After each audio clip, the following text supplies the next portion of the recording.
जलगांव में मुख्यमंत्री देवेंद्र फडणवीस ने कहा कि नासिक रायगढ़ के संरक्षक मंत्री के पद का मुद्दा जल्द सुलझेगा। मराठी स्कूलों के प्रतिशत में गिरावट पर सरकार ने मराठी पढ़ाई को अनिवार्य किया है। राज्य मंत्री धनंजय मुंडे के लोकतंत्र में संवाद की अहमियत पर जोर दिया। उन्होंने ये भी स्पष्ट किया कि कुछ लोग केवल आलोचना करने के लिए राजनीति करते हैं, लेकिन सच्चाई यही है कि सुरेश धस और अन्य लोग सरपंच देशमुख के हत्यारों को सजा दिलाने के लिए काम कर रहे हैं। असं आहे की कुठलीही मराठी शाळा बंद होणार नाही या संदर्भात सातत्याने आम्ही निर्देश दिलेले आहेत। दुसरं, शाळा इंग्रजी असो हिंदी असो कुठली असो त्यांना मराठी शिकवावं लागेल याची सक्ती आपण केलेली आहे। ती सक्ती योग्य प्रकारे ते पालन करतायत की नाही याच्याकडे आपलं पूर्ण लक्ष आहे। या संदर्भातली यंत्रणा आपण उभी करतो आहोत।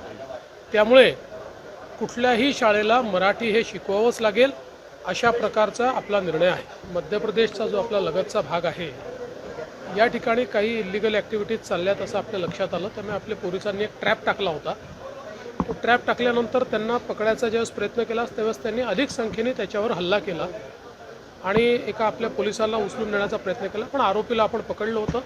मध्य प्रदेश पोलिसांच्या मदतीने आपण पोलिसही आपला सोडवलेला आहे आणि आपण मध्य प्रदेश पोलिसांना हे सांगितलेलं आहे की अशा प्रकारे इलिगल ॲक्टिव्हिटी तुमच्याकडे होत आहेत आणि त्याचा परिणाम आमच्यावरही शेवटी ते जे काही शस्त्रबिस्त्र बनतात ते आपल्याकडे देखील येतात। त्यामुळे त्या संदर्भात कोऑर्डिनेशन करण्याचा प्रयत्न चालला। कोण कोणाला भेटलं याच्यावर जर अशा प्रकारे राजकारण होत असेल तर लोकशाहीमध्ये ते योग्य नाही आहे। लोकशाहीमध्ये संवाद हा सुरू राहायला पाहिजे आणि सुरेश धस यांनी ज्या प्रकारे या संपूर्ण प्रकरणामध्ये खंबीर भूमिका घेतलेली आहे ती सर्वांनी बघितलेली आहे। पण ही खंबीर भूमिका घेत असताना त्या माध्यमातून संवादच तोडून टाकायचा अशा प्रकारचं करण्याची आवश्यकता नाही आहे। शेवटी धनंजय मुंडे हे देखील राज्याचे मंत्री आहेत। एखादा आमदार एखाद्या मंत्र्याला भेटला तर त्यांनी कुठलाही फरक पडत नाही। शेवटी सुरेश धसांनी देखील सांगितलेलं आहे की भेट घेतली तरी हेतू एकच आहे की कुठल्याही परिस्थितीत या ठिकाणी सरपंच देशमुख यांच्या मारेकऱ्यांना शिक्षा झाली पाहिजे हा हेतू घेऊन ते काम करतात।